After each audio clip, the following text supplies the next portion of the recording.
Right, so last class we had discussed all the terms of entropy की हर एक process में आपका delta S system and delta S surrounding क्या होगा। ठीक है, for any process to be spontaneous delta S universe must be, बताओ, for any spontaneous or irreversible process delta s of the universe or delta s total must be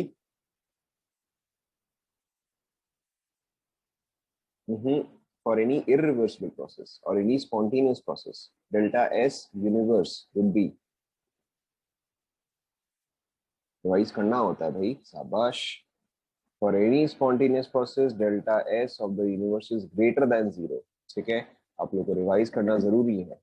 okay, apart from that, for any reversible process, ठीक है, for any reversible process delta s of the universe is equal to zero।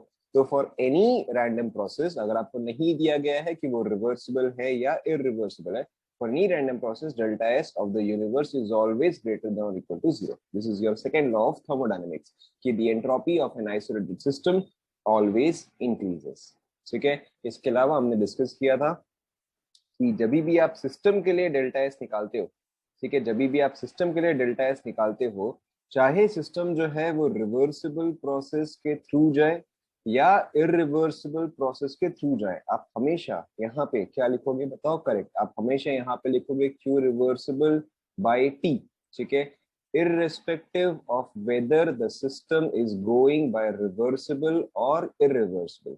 ठीक है, where as जब भी आप surrounding के लिए लिखते हो, ठीक है, सराउंडिंग के लिए कोई भी प्रोसेस जो है वो हमेशा क्या होता है, सिस्टम के लिए चाहे वो रिवर्सिबल या इरिवर्सिबल हो, सराउंडिंग के लिए it is always correct, for surrounding it is always reversible. ठीक है, तो सराउंडिंग के केस में डेल्टा जब भी हम निकालते हैं हम हमेशा यूज करते हैं Q actual what ever is the actual value divided by temperature. Obviously ये टेम्परेचर जो है वो सराउंडिंग का होगा, ये टेम्परेचर जो है वो ऑब्वियसली सिस्टम का होगा।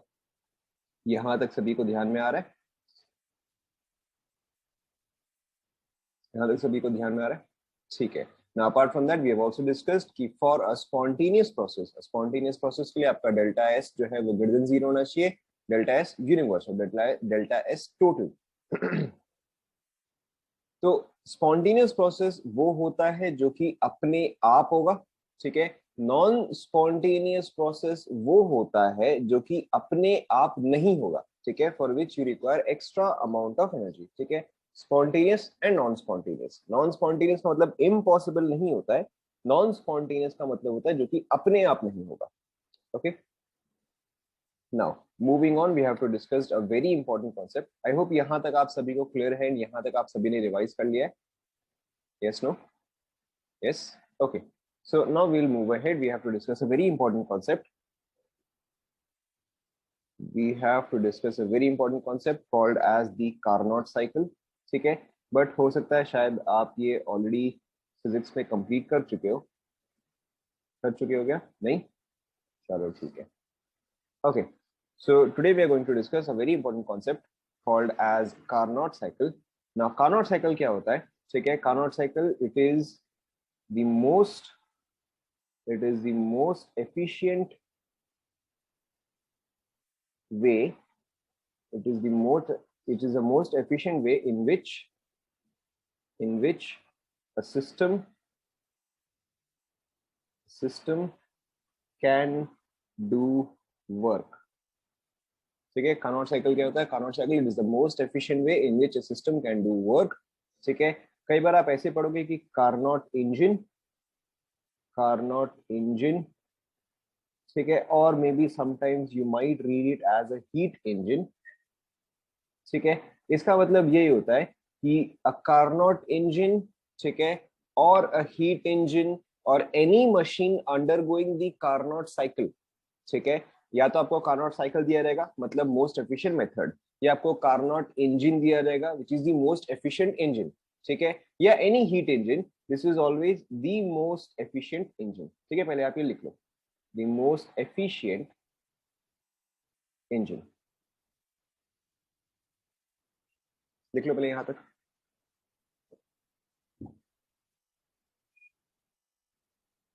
ठीक है, इसमें आप लिख सकते हो it runs, Carnot engine is the most efficient engine, it always it always takes a reversible path.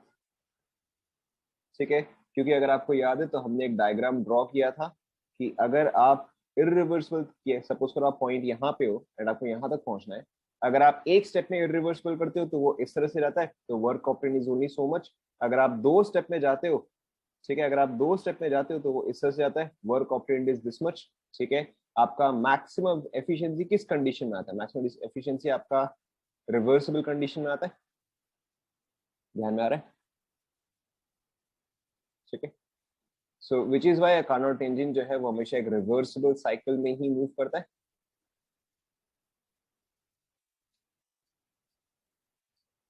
Start करें?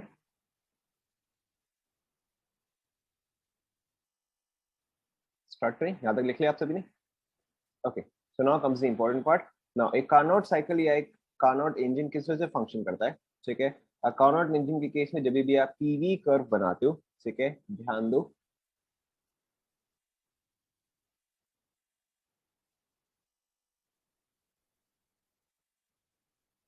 ठीक है, let's say that this is let's say this is A, this is B, this is C, this is D, ये यहां से यहां, यहां से यहां, ध्यान दो यहाँ पे,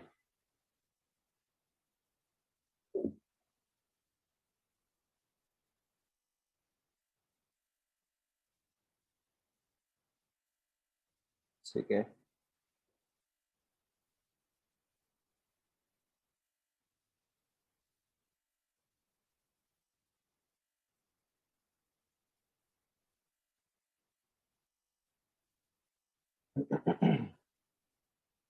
क्या? इतना ही ऊपर है, बता रहा हूँ।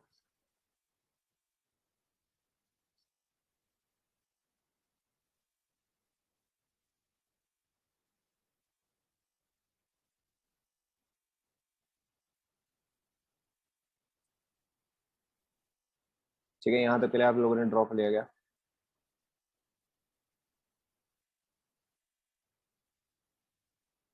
ठीक है, नाउ ध्यान दो, आपका ए बी जो है, नाउ ये वाला लाइन जो है, ठीक है, ध्यान दो, ये वाला लाइन जो है लेट्स कॉल दिस पी, ठीक है, एंड ये वाला लाइन जो है, ये वाला, लेट्स कॉल दिस क्यू। ठीक है, बताओ between P and Q which one is isothermal and which one is adiabatic? चलो हम पहले पी देखते हैं, पी जो है वो आइसोथर्मल आएगा या एडियाबैटिक आएगा?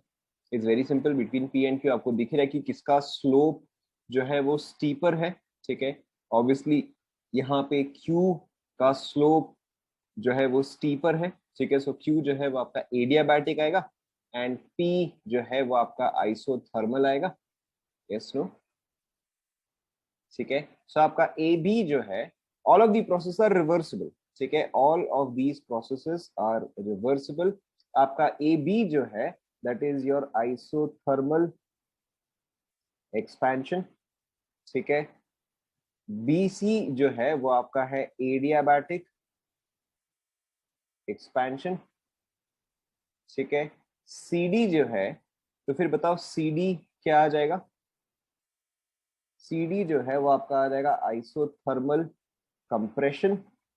ठीक है, एंड डी ए जो है वो आपका आ जाएगा एडियाबैटिक कंप्रेशन। कॉपी कर लो फटाफट।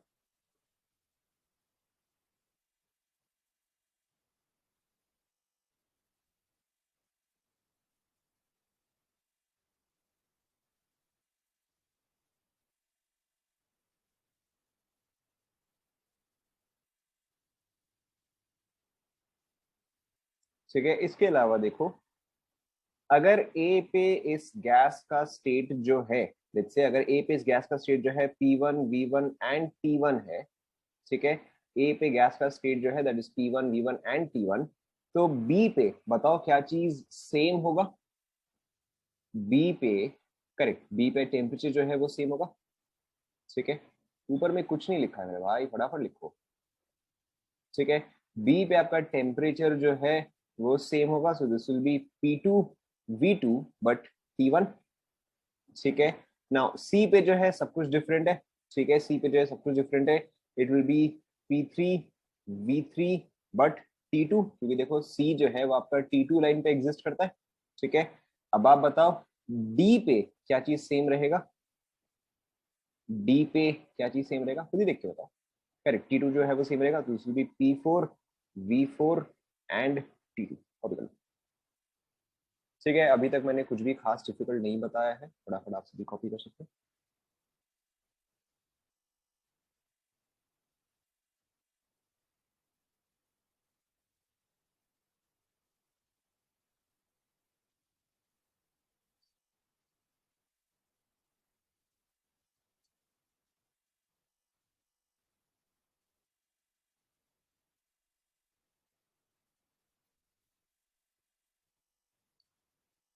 लिख लिया क्या यहाँ तक सभी ने?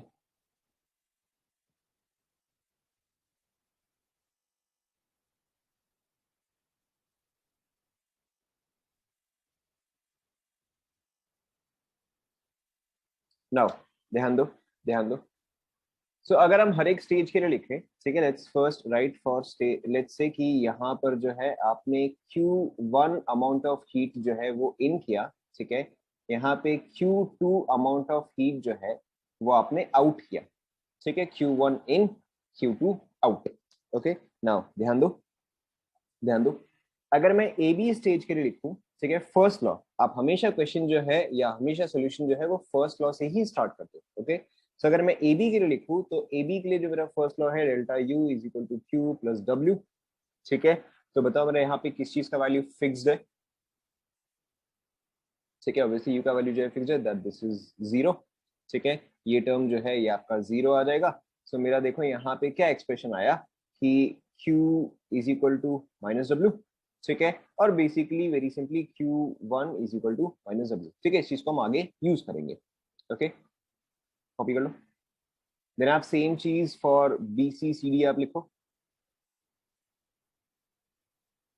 ठीक है। अगर आप बी टू सी के लिए लिखोगे सेम चीज, delta U is equal to Q plus W. बताओ यहाँ पे किस चीज का वैल्यू फिक्स्ड है, ठीक है। यहाँ पे क्यू का वैल्यू फिक्स्ड है, दिस इज जीरो, ठीक है। तो यहाँ पे देखो मेरा क्या आया, यहाँ पे देखो मेरा क्या आया, delta U is equal to W, ठीक है। चलो एक काम करते हैं, इसको हम लेबल कर देते हैं। इसको मैं W1 लेबल कर देता हूँ, ठीक है। इसको मैं W2 लेबल कर देता हूँ, इसको मैं U2 लेबल कर देता हूँ, ताकि बाद में जो है वो इजी रहेगा समझना, ठीक है। ताकि बाद में समझना जो है वो इजी रहेगा कि मैं कौन से टर्म को रेफर कर रहा हूँ, ओके। नाउ नेक्स्ट देखो, फिर आपका C to D में देखो क्या एक्सप्रेशन आएगा।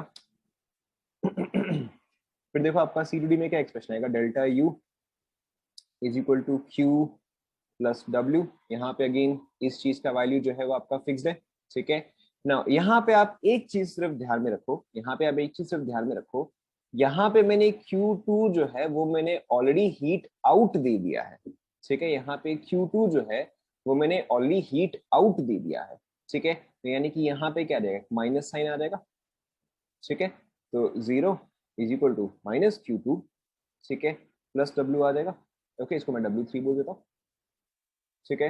एंड D2A,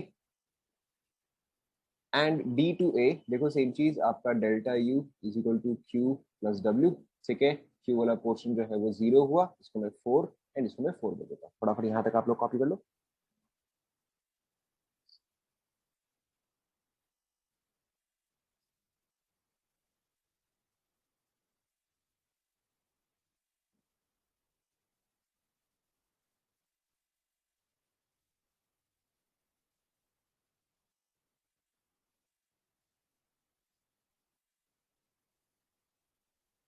कॉपी कर लिया, ठीक है। Now this is a cyclic process, ठीक है। For a cyclic process all state functions या change in all state functions का वैल्यू कितना होगा बताओ, correct. Since it is a cyclic process, since it is a cyclic process, तो आपका delta U net जो है, ठीक है, ये डेल्टा यू टोटल जो है वो क्या होगा, वो जीरो का, that is you delta U one plus delta U two plus delta U three plus delta U four का वैल्यू जो है वो तो जीरो होना चाहिए, ठीक है। डेल्टा यू वन तो वैसे भी जीरो है एंड डेल्टा यू थ्री तो वैसे भी जीरो है, why, because A B and C D जो है वो आपका आइसोथर्मल प्रोसेस था, यस नो? ठीक है, तो यहां से देखो मुझे क्या कंक्लूजन मिल रहा है कि मेरा delta U2 plus delta U4 का वैल्यू जो है वो 0 है। देखो यहां तक देखो,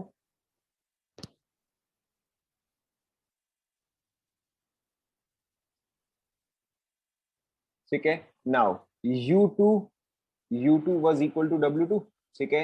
U4 was equal to W4, ठीक है। यानी कि यहां से मेरे पास क्या कंक्लूजन आता है कि W2 प्लस W4 इसका वैल्यू क्या आ जाएगा, 0 आ जाएगा। यहां तक फटाफट कॉपी कर लो।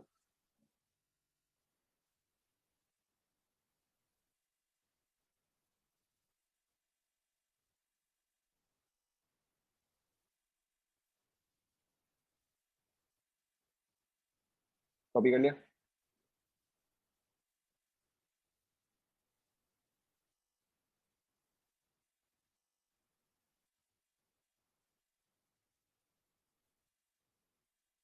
डन।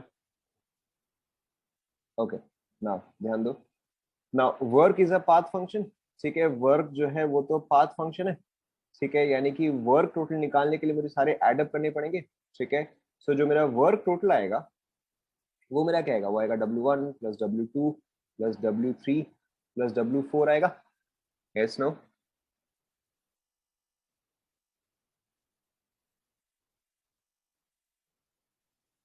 ठीक है, ये आएगा। नाउ अब देखो मेरा W1 का वैल्यू क्या है। नाउ ध्यान दो, ध्यान दो, यहाँ पे वर्क जो है this is by the system, ठीक है। This is by the system, ठीक है। मैं यहाँ पे ये निकालो कि मेरे सिस्टम ने कितना काम किया है, ठीक है।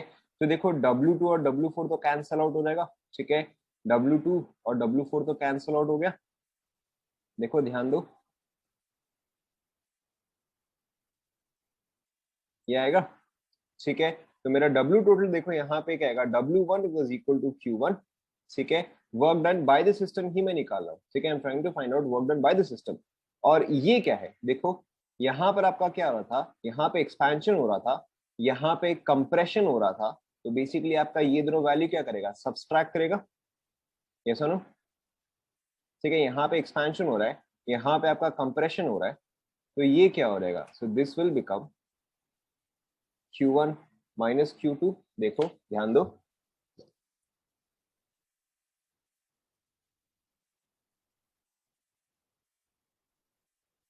ठीक है। या फिर अगर आपको ये पार्ट डायरेक्टली यहां से समझ में नहीं आया है तो फिर आप इसको ऐसे भी समझ सकते हो, ठीक है। कि सपोज करो ये आप हो, ठीक है। सपोज करो कि ये आप हो, आपके पास ओरिजिनली थे लेट्स से 10 रुपीज। ध्यान दो, आपके पास ओरिजिनली थे लेट्स से 10 रुपीज, ठीक है। अच्छा आपके पास 20 थे, चलो ठीक है। आपके पास इनिशियली थे 20 रुपीज, ओके। अब आपको किसी ने दिया लेट्स से 100, ठीक है। आपने किसी और को लौटा दिया लेट्स से 40, ठीक है। आपको किसने 100 दिया, ठीक है। आपने किसी और को 40 लौटा दिया। तो आइडियली, ठीक है, आइडियली अब आपने जो है एक्स अमाउंट खर्चा भी कर दिया, ठीक है। आपको 100 मिला, आपने 40 अपने छोटे भाई बहन को दे दिया, ठीक है। ऑब्वियसली आप ऐसा करोगे तो नहीं, बट ठीक है। सो आपने आपने 40 जो है अपने छोटे भाई बहन को दे दिया, ठीक है। एक्स अमाउंट जो है वो खर्चा कर दिया। अब अगर आपके पास इनिशियली भी 20 है and finally at the end of all this भी अगर आपके पास 20 ही है, ठीक है, तो बताओ ये एक्स का वैल्यू कितना आ जाएगा। करेक्ट, ये एक्स का वैल्यू जो है वो 60 आ जाएगा, ठीक है। ये कैसे आया, ये देखो आपका Q1 अमाउंट जो है वो इन है, ये आपका Q2 अमाउंट जो है वो आउट है, ठीक है। और ये जो है ये आपका डेल्टा यू का वैल्यू हो गया विच इज अनचेंज्ड। आपको देखो सेंस समझ में आया, जो हम लिखते हैं कि delta U is equal to Q plus W, ठीक है। तो क्योंकि आपका चेंज जो है वो 0 है, ठीक है, तो जो भी वर्क आएगा वो basically sum of all Q आएगा, ठीक है। अब एक जगह क्यू इन है, एक जगह क्यू आउट है, तो इन दोनों को आपने सब्सट्रैक्ट किया। Yes no? देखो समझ में आया क्या? Is this clear? ठीक है, so moving on. Now to find out efficiency, ठीक है। एफिशिएंसी का सिंबल जो है वो ये होता है, दिस इज कॉल्ड एज ईटा, ठीक है। ईटा जो है थोड़ा फैंसी सा एन होता है, मतलब बेसिकली थोड़ा ऐसे एन एंड देन ये, ठीक है। This is your eta, this is also called as your efficiency, ठीक है। नाउ जैसे कि सपोज करो मैं आपको एक एग्जांपल देता हूँ एफिशिएंसी, ठीक है। सपोज करो कि मैंने आपको 100 क्वेश्चंस एज अ होमवर्क दिए, ठीक है, एंड आपने जो है 80 क्वेश्चंस किया, तो आपकी एफिशिएंसी कितनी आएगी बताओ?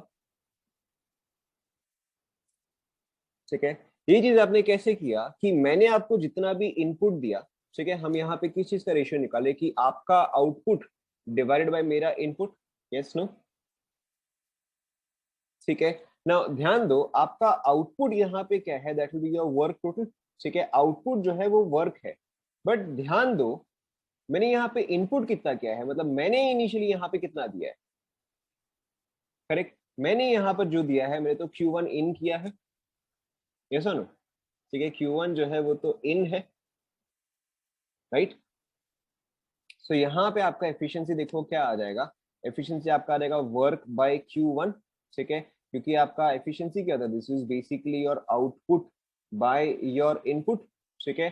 तो आपने W अमाउंट ऑफ वर्क जो है वो मुझे आउटपुट दिया है, लेकिन मैंने तो आपको Q1 अमाउंट ऑफ इन दिया था ना, तो work done is equal to work done is equal to W by Q1 और output by input.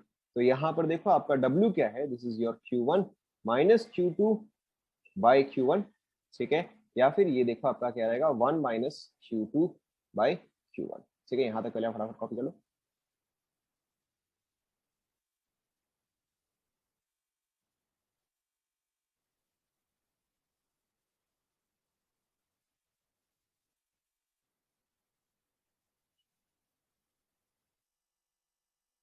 Q2 output थोड़ी नहीं हुआ, देखो अगर आप इसको ऐसे समझो भी कि मैंने आपको 100 क्वेश्चंस दिया है, ध्यान दो अगर मैंने आपको 100 क्वेश्चंस दिया है, तो number of solved questions plus number of unsolved questions will always be equal to 100, ठीक है।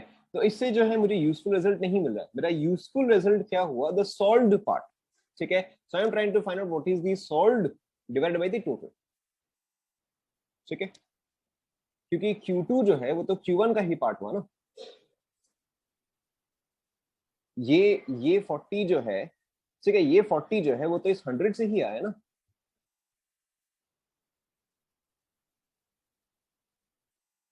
क्लियर?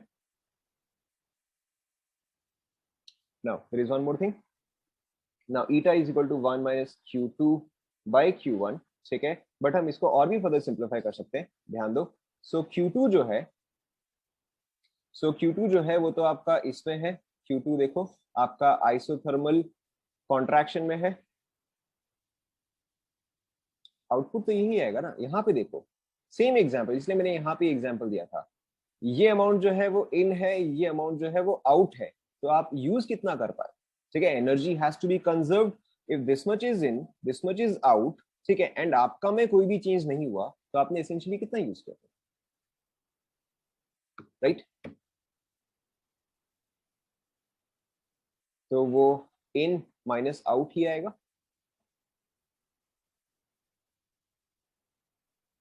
क्लियर हुआ नहीं हुआ? ओके नाउ देखो, सो आपका Q2 जो है, Q2 was during isothermal compression, Q1 was during isothermal expansion, ठीक है। तो आप Q1 Q2 का वैल्यू तो निकाल ही सकते हो, आपको isothermal compression एंड एक्सपेंशन का वैल्यू तो पता ही है। देखो आपका Q का वैल्यू क्या आता है, nRT ln of V2 by V1, yes no? ठीक है, सो देखो ध्यान दो, सो देखो ध्यान दो, मेरा Q2 का वैल्यू क्या आएगा, आप खुद से ट्राई करो। Q2 का वैल्यू देखो मेरा क्या आएगा, nRT2, ठीक है, ln ऑफ, मैं यहाँ पे W नहीं निकाला, मैं यहाँ पे Q निकाल रहा हूँ, W is equal to minus nRT होता है, बट Q तो इक्वल टू nRT होता है, ठीक है, W माइनस होता है nRT2 ln ऑफ, ठीक है, ध्यान दो ln ऑफ क्या आ जाएगा, V4 बाई V3 आ जाएगा, चेक करो,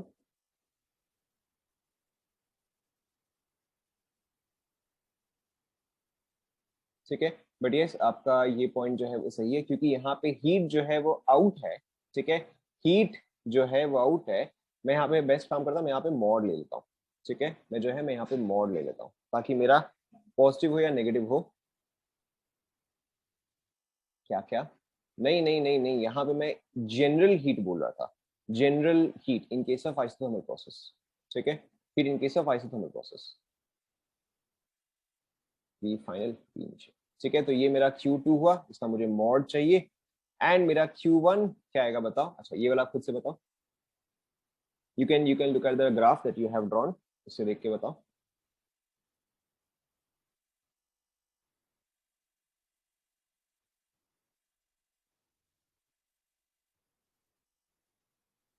करेक्ट।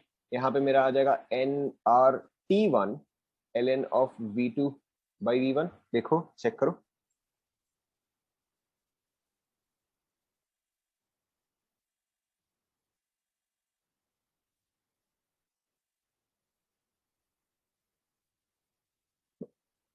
चेक करो।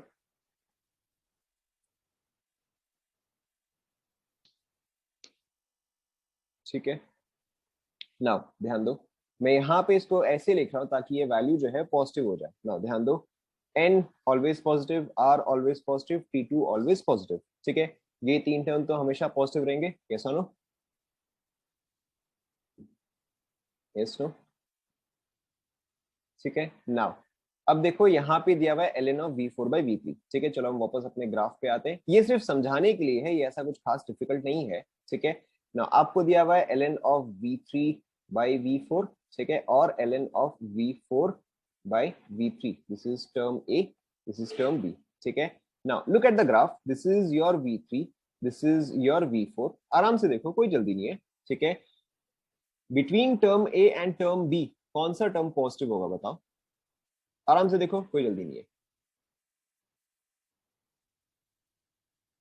ठीक है, अगर आपको फिर भी दिक्कत हो रहा है तो we can take some values. ठीक है, we can take let's say 10 here, we can take let's say 5 here. क्या आप अज्यूम कर सकते हो कि अच्छा ठीक है, V4 जो है वो 10 है, सॉरी V3 जो है वो 10 है एंड V4 जो है वो 5 है। ठीक है, बताओ कौन सा टर्म है जो कि आपका पॉजिटिव आ जाएगा। करेक्ट, आपका V3/V4 जो है वो आपका एज इट इज पॉजिटिव आ जाएगा। ठीक है, एक सेकंड, मैंने यहाँ पे कुछ गड़बड़ किया था। नहीं ठीक है। ठीक है, देखो आपका V3/V4 जो है वो आपका पॉजिटिव आएगा। ठीक है, तो यानी कि मुझे यहाँ पर ये जो टर्म है, यहाँ पर ये जो टर्म है, मुझे इसको उल्टा करके लिखना पड़ेगा, क्योंकि यहाँ पे क्या है, मॉड है। मॉड का मतलब क्या है, मुझे सिर्फ पॉजिटिव वैल्यू चाहिए। तो यहाँ पे देखो मेरा क्या आ जाएगा, NRT2 ln ऑफ V3/V4। देखो चेक करो, समझ में आएगा। Again this part is not very relevant. ठीक है, यहाँ पे हम आगे एक पॉइंट पे आएंगे, तब जाके आपको वो चीज क्लियर होगा। यहाँ पे सिर्फ मैंने इस चीज को जो है पॉजिटिव करके लिखा है, सिर्फ पॉजिटिव करने के लिए। ठीक है, क्योंकि ये वैल्यू जो है, ये वैल्यू लेट्स से आपका -5 आ जाएगा। ठीक है, बट मुझे +5 चाहिए, क्योंकि मैंने यहाँ पे ऑलरेडी हीट आउट जो है वो मैंने काउंट कर लिया है।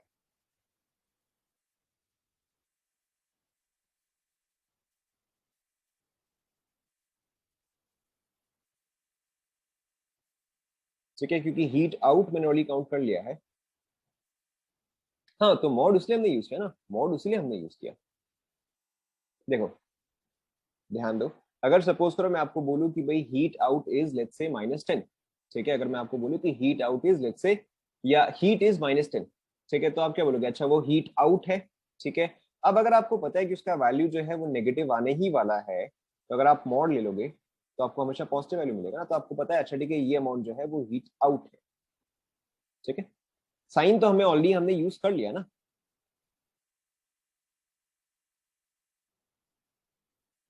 ओके, सो देखो यहाँ पे फिर मेरा एक्सप्रेशन क्या आता है, eta is equal to 1 - Q2 by Q1, that is 1 minus NRT2 ln of V3 by V4 divided by NRT1 ln of V2 by V1। देखो यहाँ तक, देखो समझ में आएगा।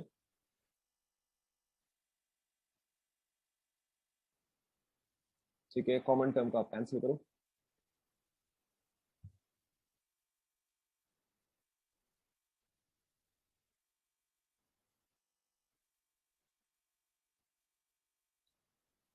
देख लिया।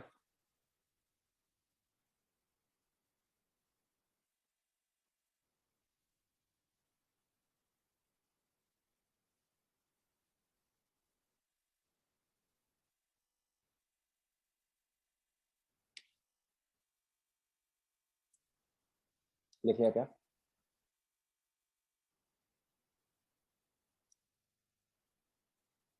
करेक्ट, हम यहाँ पे सभी टर्म्स को जो है पॉजिटिव रख रहे हैं। ओके, अब देखो मुझे V3 V4 and V2 V1 में एक रिलेशन निकालना है। ठीक है, मुझे V3 V4 and V2 V1 में जो है एक रिलेशन निकालना है। बेटर होगा मैं इसको दूसरे जगह पे कॉपी कर लूँ।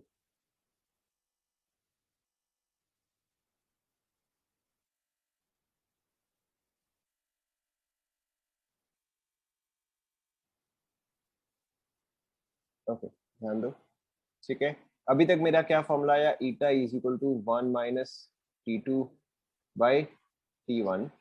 यहाँ पे ऊपर में ln of V3/V4 divided by ln of V2/V1।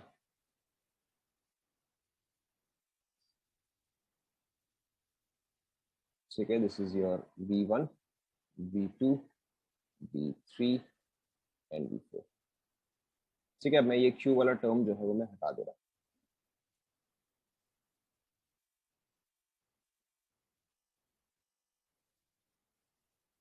देखो,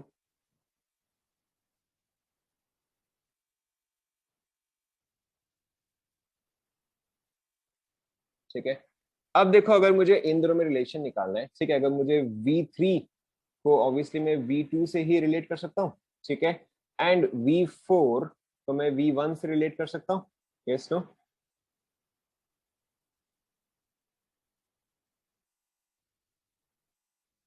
क्या क्या? हाँ, नीचे V1 है, नीचे V1। ठीक है, या तो मैं V3 V4 को V2 V1 के टर्म्स में कन्वर्ट करूं। ठीक है, तो V3 को मैं ऑब्वियसली V2 से रिलेट कर सकता हूं एंड V4 को मैं ऑब्वियसली V1 से रिलेट कर सकता हूं। ठीक है, now this is an adiabatic process, all processes are reversible. तो यहाँ पे क्या आएगा? P V पर gamma is constant. Yes no? ठीक है, so will have to use all of this. So देखो, अगर मैं पॉइंट बी के लिए पहले लिखता हूँ, ठीक है, अगर मैं पॉइंट बी के लिए पहले लिखता हूँ, या देखो इससे इजियर क्या होगा कि मैं इसको टेम्परेचर एंड वॉल्यूम से रिलेट करूँ, क्योंकि प्रेशर जो है वो डिफरेंट है, बट मेरे पास टेम्परेचर में जो है रिलेशन है। ठीक है, तो अगर इस चीज को मैं टेम्परेचर में कन्वर्ट करना चाहूँ, नॉट डिफिकल्ट एट ऑल। देखो देखो, सो पी को जो है PV is equal to nRT होता है, एनआरटी। ठीक है, तो मैं सिर्फ पी को अगर मैं सब्स्टिट्यूट करूँ, पी इज इक्वल टू क्या आ जाएगा? N R T. ऑब्वियसली आपने फॉर्मूला ऑलरेडी पढ़ाई है, T V bar gamma minus one. ठीक है, तो चलो मैं यहाँ पे बता देता हूँ, N R T by V आ जाएगा, बाई वी। ठीक है, इस चीज को मैं यहाँ पे सब्स्टिट्यूट करूँ तो N R T by V into V power gamma constant, और T V power gamma minus one is equal to constant, क्योंकि ये दोनों टर्म जो है ये भी आपका कॉन्स्टेंट है। ठीक है, so now I will use this with B2 and C। सो देखो मेरा यहाँ पे क्या एक्सप्रेशन आता है। मेरे यहाँ पे देखो क्या एक्सप्रेशन आएगा अगर मैं बी सी के लिए लिखूं। सो T1 V2 to the power gamma minus 1 is equal to T2 V3 to the power gamma minus 1। Check करो।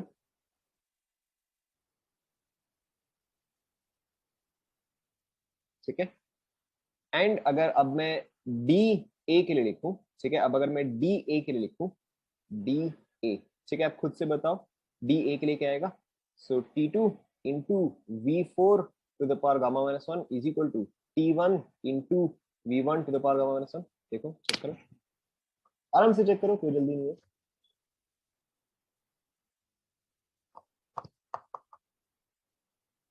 ये आएगा। ठीक है, अब मुझे क्या चाहिए? मुझे V3/V4 चाहिए। ठीक है, देखो यहाँ ध्यान दो, मुझे जो है मुझे V3/V4 चाहिए। ठीक है, यानी कि मुझे इस एक्सप्रेशन को डिवाइड करना है बाय दिस एक्सप्रेशन। ठीक है, मैं इसी चीज को खाली उल्टा करके लिख रहा हूँ, इसी चीज को खाली उल्टा करके लिख रहा हूँ का मतलब क्या है? 2 4 1 1। ठीक है, तो मैं यहाँ पे 1 1 कर दे रहा हूँ। ठीक है, एंड मैं यहाँ पे 2 4 कर दे रहा हूँ। Yes, these are for adiabatic. आप याद करो, ये दोनों तो आपके एडियाबैटिक ही है। ठीक है, दोनों तो आपके एडियाबैटिक ही है। ठीक है, मैंने यहाँ पे इसको उल्टा क्यों किया? ताकि मैं इसको डायरेक्टली डिवाइड कर सकूँ। ठीक है, ताकि मैं इसको डायरेक्टली डिवाइड कर सकूँ। नाउ देखो, अगर मैं इन दोनों टर्म्स को डिवाइड करता हूँ तो मेरा क्या एक्सप्रेशन आएगा? V2/V1 to the power gamma minus one, क्योंकि T1 T1 तो कैंसिल हो गया। इज इक्वल टू यहाँ पे v3/v4 to the power gamma -1। T2 जो है वो कैंसिल हो गया, चेक करो।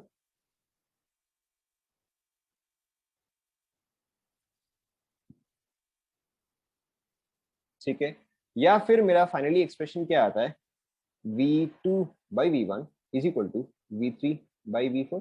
चेक करो।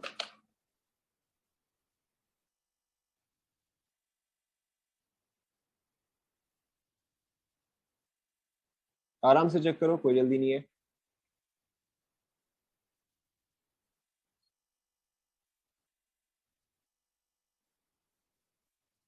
ठीक है, तो अब अगर आप इसी चीज को एफिशिएंसी में डालते हो, ठीक है, अब अगर आप इसी चीज को वापस से एफिशिएंसी में डालते हो तो बताओ फाइनली जो है मेरा एफिशिएंसी का एक्सप्रेशन क्या आएगा। ठीक है, देखो यहां तक मेरा एफिशिएंसी का एक्सप्रेशन क्या था, 1 - T2/T1 into ln of v3/v4 divided by ln of v2/v1। But since this expression and this expression are exactly the same, तो ये दोनों क्या है, ये दोनों मेरा कैंसिल आउट हो जाएगा। तो देखो मेरा फाइनली एफिशिएंसी क्या आता है, 1 - T2/T1। ठीक है, this is the formula that we have to use everywhere. ठीक है, तो इतनी जो हमने मेहनत करी है वो सिर्फ इस फॉर्मूले के लिए ही करी। ठीक है, this is the only thing that you need to memorise. Copy कर लो।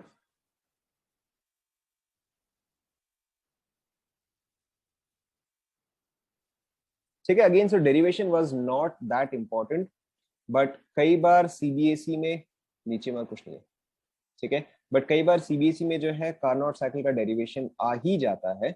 सो for that I have completed the derivation, but apart from that आपको मेंस या एडवांस में सिर्फ फॉर्मूला ही डायरेक्टली पूछा जाएगा। ठीक है, so you have to remember only this.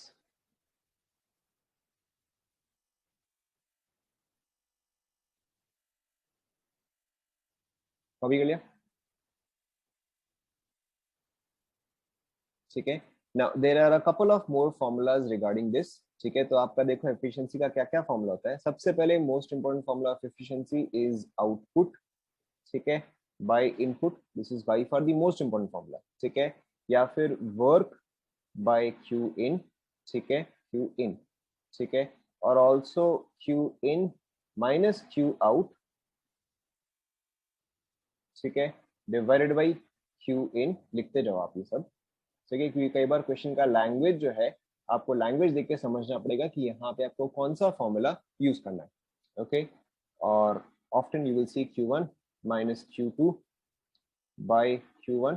ठीक है, और you will see Q source, ठीक है, minus Q sink divided by Q source. ठीक है, और फाइनली ये वाला, और फाइनली ये वाला 1 - T सिंक, ठीक है, बाय T सोर्स। ठीक है, T1 T2 को कई बार आप सोर्स एंड सिंक भी बोलते हो। सोर्स यानी कि जहां से वो हीट ले रहा है, सिंक यानी कि जहां पे वो हीट दे रहा है। ठीक है, write down all of these formulas.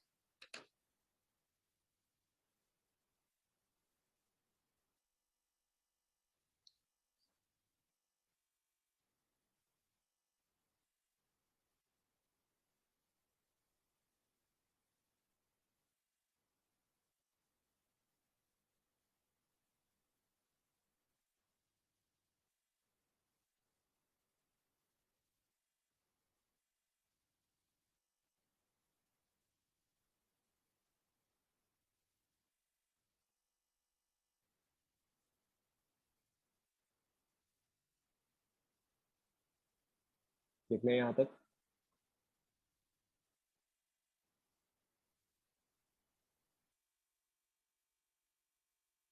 First वाले का denominator out by in, output by input.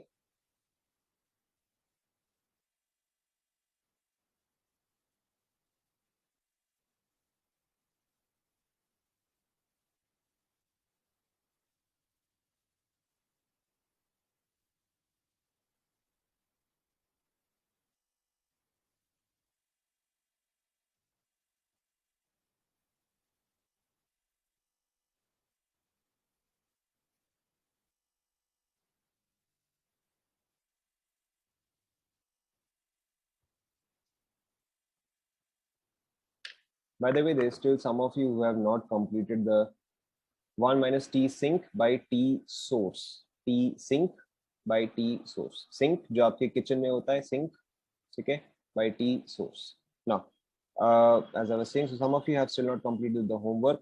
I highly recommend कि आप लोग जो है homework कल तक complete कर दो.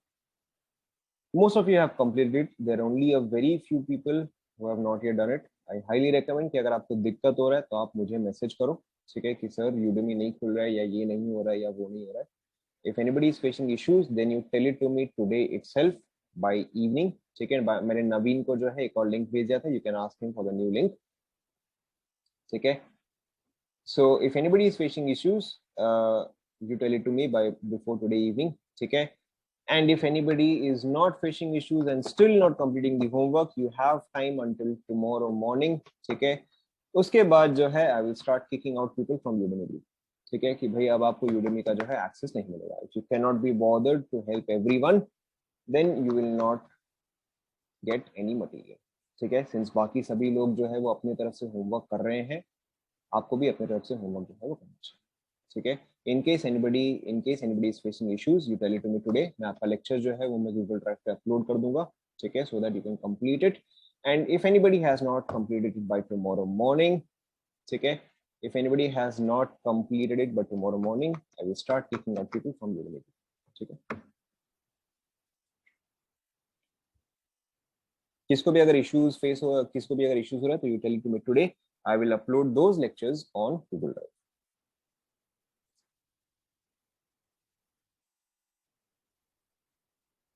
Now, anyways, कहाँ पे थे हम? हाँ, यहाँ तक सभी ने लिख लिया?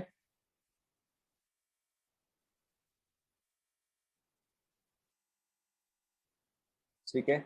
Now, let's take a couple of examples. Very simple example. नहीं चलो very difficult बोलते हैं. ठीक है, very difficult example. Question 1. ठीक है. ठीक है. Question 1. ठीक है. Find efficiency. ध्यान दो. Find efficiency of a Carnot engine. Of a Carnot engine that is operating. That is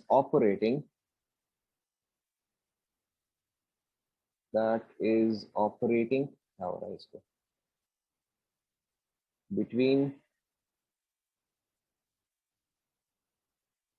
operating between 27 degrees Celsius and 127 degrees Celsius. ठीक है.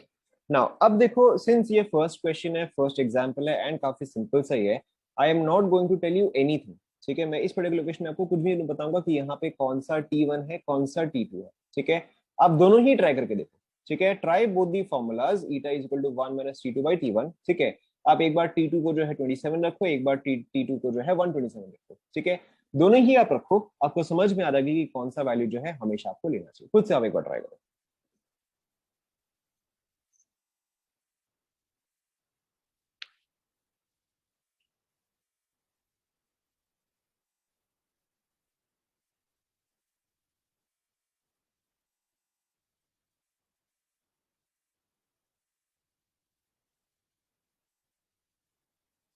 ठीक है, एक चीज आपको ध्यान में रखना है कि टेम्परेचर जो है, ठीक है, टेम्परेचर जो है वो हमेशा आप केल्विन में ही लोगे. ओके, हर बार हमने हमेशा टेम्परेचर को केल्विन में ही लिया है.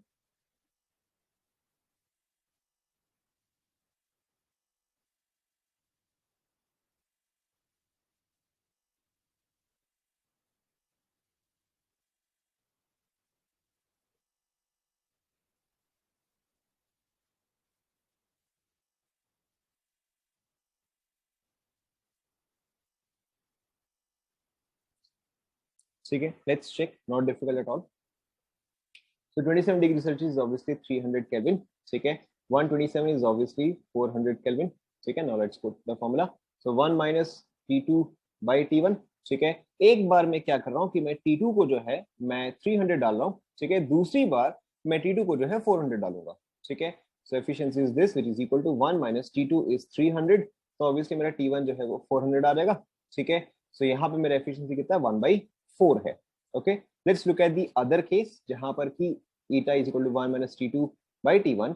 पिछले केस में T2 को मैंने ये लिया था, अब मैं T2 को जो है ये वाला लूंगा, तो यहाँ पे देखो क्या आएगा 1 - 400/300, तो ये क्या हो गई, तो नेगेटिव आ गया, ठीक है, या -1/3 आ गया, सॉरी हाँ -1/3 आ गया, ठीक है।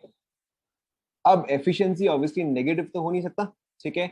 नेगेटिव एफिशिएंसी का मतलब क्या होता है कि मैंने आपको 100 अमाउंट ऑफ एनर्जी दिया, ठीक है, एंड अगर आपकी एफिशिएंसी -50% है तो मैंने आपको और 50 अमाउंट ऑफ एनर्जी दिया है, ठीक है। सो ऑब्वियसली एफिशिएंसी नेगेटिव का तो यहाँ पे कोई मतलब नहीं है, ठीक है, एक्सेप्ट फॉर स्टेज बी कि मैं आपको 100 क्वेश्चन होमवर्क देता हूँ, 100 के 100 मैं सॉल्व करता हूँ, प्लस आपके 5 और डाउट होते हैं, ठीक है। But in case of thermodynamics there is no such thing as a negative efficiency, ठीक है। यहाँ पे आपका एफिशिएंसी जो है वो हमेशा पॉजिटिव आएगा, ठीक है। Now efficiency as a fraction, ठीक है, will always be between 0 and 1, ठीक है। बट आपके पास हो सकता है हर बार ऑप्शन में जो है एज अ फ्रैक्शन या आउट ऑफ 1 नहीं हो सकता है कि आउट ऑफ 100 भी आपको दिया जाए, ठीक है। तो यहाँ पे आपका एफिशिएंसी जो है वो 1/4 है, तो आप चाहे तो एफिशिएंसी 1/4 लिखो, ठीक है, या तो आप इसको 0.25 लिखो, या तो आप इसको 25%, ठीक है, depending on what are your options. क्या यहां तक आप सभी को क्लियर हुआ, ठीक है। Now it should be obvious to you कि आपका T2 जो है वो हमेशा लेस देन T1 होगा, ठीक है। आपका T2 जो है वो हमेशा लेस देन T1 होगा, ठीक है, क्योंकि अगर आपका T2 जो है वो ग्रेटर हो गया तो एफिशिएंसी जो है वो नेगेटिव आ जाए, ठीक है। So I never use any of these formula, ठीक है, I never use source sink और एनीथिंग लाइक दैट, ठीक है। The formula that I always use is zeta is equal to 1 - T colder, ठीक है, बाय T हॉटर, ठीक है। This is far far easier and मुझे कभी भी कंफ्यूजन जो है वो नहीं होता। Is this clear to everyone?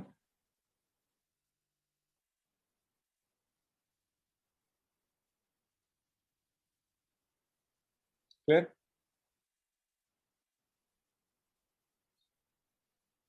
हाँ ना, ठीक है, let's take the next question then, ठीक है, let's take the next question.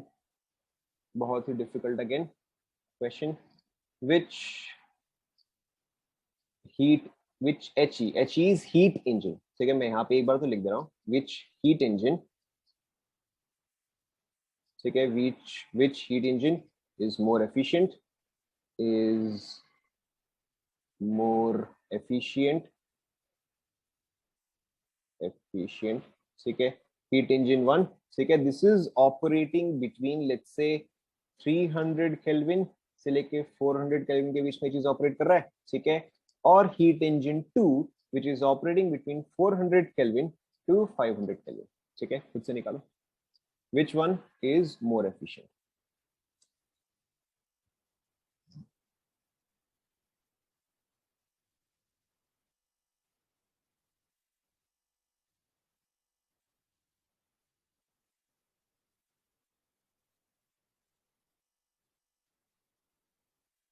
कुछ बोल रहे हैं H1, कुछ बोल रहे हैं H2, कौन सा वाला बताओ।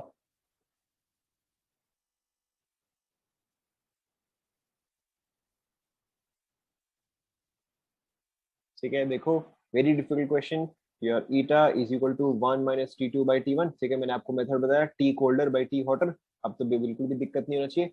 सो 1 - 300, ठीक है, बाई 400, हालांकि ये तो प्रीवियस एग्जाम्पल ही था, तो इसका वैल्यू कितना आता है, 0.25 आता है, ठीक है। दूसरा वाला देखो 1 - T कोल्डर, यहाँ पे क्या आएगा 400 आएगा, by T hotter that is your 500, ठीक है। तो दिस इज 0.8, तो ये कितना है, ये 0.2 आया, दिस इज 0.2 और 20%, दिस इज 0.25 और 25%, तो ऑब्वियसली आपका ये वाला जो है ये आपका मोर एफिशिएंट आएगा, यस और no, is this clear to everyone? ठीक है, okay, let's take another question, let's take another, ठीक है। सो ऑब्वियसली कार्नोट इंजन का डेरिवेशन जो था वो काफी लंबा चौड़ा सा था, बट इसके क्वेश्चंस जो है वो जनरली काफी इजी होते हैं, okay, let's take another question. What is the work done, what is the work done by a heat engine operating operating between, बताओ क्या टेम्परेचर रेंज चाहिए, बिटवीन, क्या टेम्परेचर रेंज चाहिए बताओ। इतना सिंपल नहीं, थोड़ा डिफिकल्ट दो, सेल्सियस में बोलो। ऑपरेटिंग बिटवीन 127 डिग्री सेल्सियस, ठीक है, एंड लेट्स से, चलो ठीक है, 527 डिग्री सेल्सियस, गुड वैल्यू, ठीक है, operating between 127 degree Celsius and 527 degree Celsius, and the amount of heat and the amount of heat supplied to it was, बताओ भाई आपने इस कार्नोट रिंग को कितना हीट दिया, कितना हीट दिया बताओ, we can take any value, एक अच्छा वैल्यू बताओ, 1500 अच्छा वैल्यू होगा क्या, looks like 1500 would be a good value, बस 1500 जूल्स, ठीक है, also find out heat rejected, ठीक है, खुद से करो, पूरा करो, ठीक है, हीट रिजेक्टेड का मतलब होता है Q2, ओके, खुद ट्राई करो, नॉट डिफिकल्ट एट ऑल, आपके पास एफिशिएंसी है, ठीक है, आपके पास एफिशिएंसी है, आपके पास क्यू इन है, वर्क आ जाएगा, ठीक है, क्यू इन है, वर्क है, Q2 आ जाएगा, ठीक है, खुद से ट्राई करो, नॉट डिफिकल्ट एट ऑल।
ठीक है, so we have some options 750 and 750, okay, ये तो चलो अच्छा वैल्यू आ गया, तो बाई चांस अच्छा वैल्यू आ गया,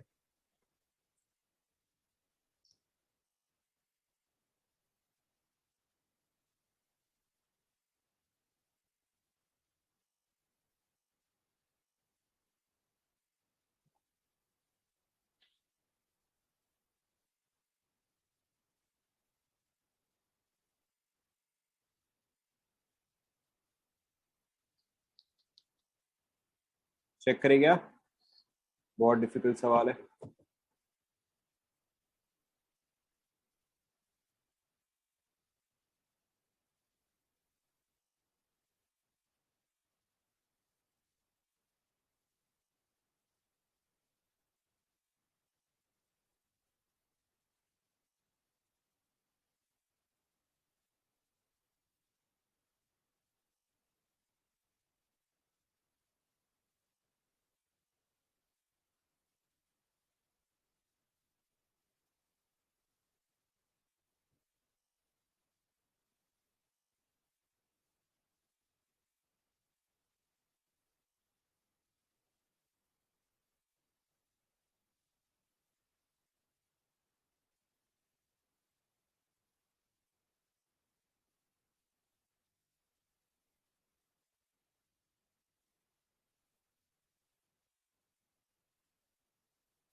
चेक करें, वेरी डिफिकल्ट,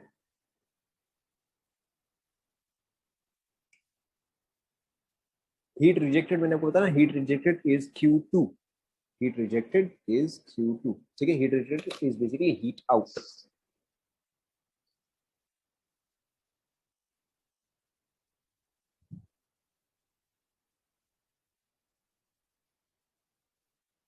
ठीक है, देखो there are several ways in which you can solve this question, ठीक है, सबसे पहले ये जो है ये आपका कितना आएगा, आपका 400 आएगा, ठीक है, एंड ये जो है ये कितना आएगा, ये 800 आएगा, ठीक है, now again there are several ways in which you can solve this question, let's take method number 1, ठीक है, efficiency is equal to 1 minus T2 by T1, 1 minus 400 by 800, तो ये आपको दे रहा है 0.5, ठीक है। Now efficiency is basically work, sorry, efficiency is equal to work by Q in, ठीक है।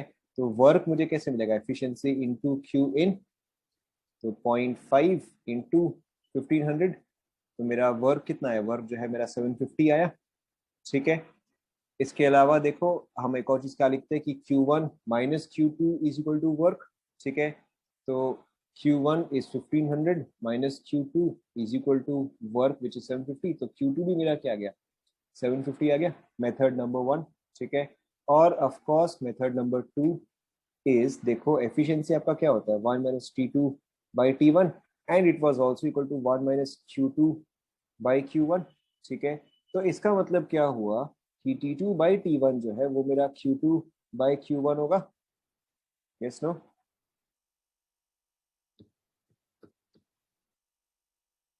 Yes no.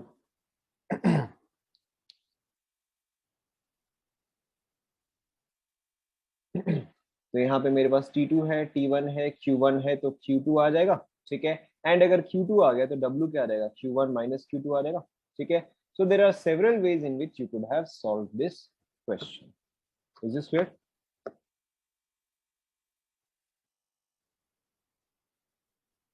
ठीक है, ये वाला कंप्लीट हुआ क्या, shall we take one more, ठीक है, let's take another question, ठीक है। Question, how much heat should be supplied, should be supplied to a heat engine, ठीक है, if 100 joule of work is to be obtained,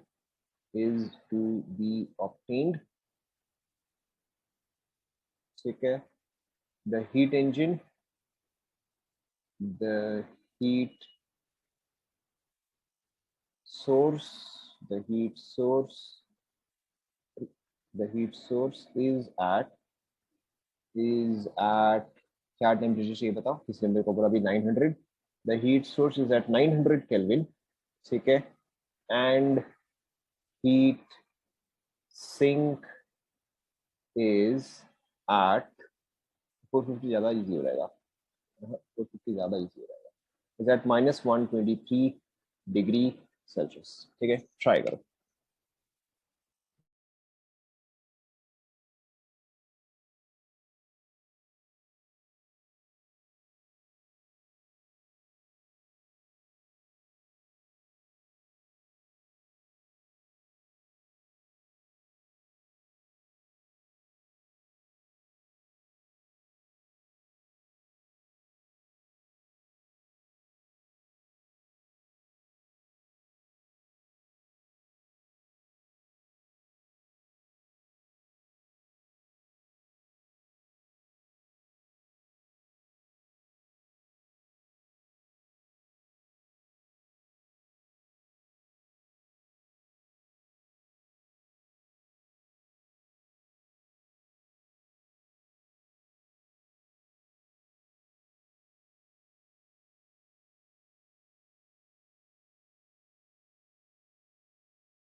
ठीक है, so we have one answer, 120 joules.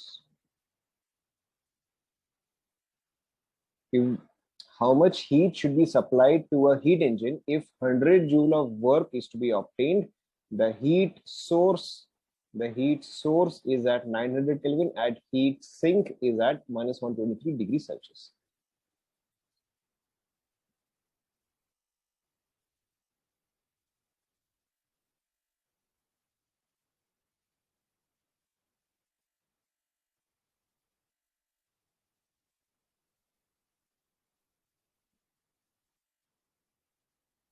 Check करें, बहुत difficult सवाल था ये तो।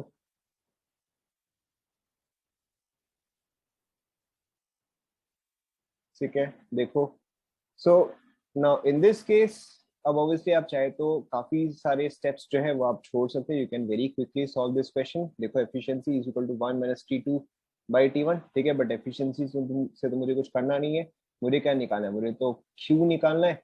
सो efficiency which is also equal to W by Q is equal to 1 minus T2 by T1। देखो समझ में आया क्या, समझ में आया क्या? ठीक है। now all you have to do is put the values. So 100 by Q is equal to 1 minus T2 which is colder. तो यहाँ पे colder टेम्परेचर कितना है, 150 है, यस नो, ठीक है।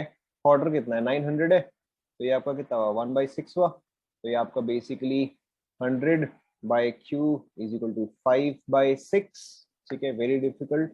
सो आपका Q क्या आ जाएगा, 120 आ जाएगा, चेक करो।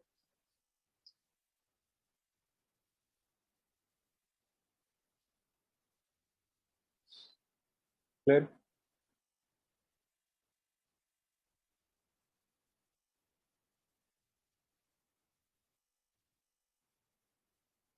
डन।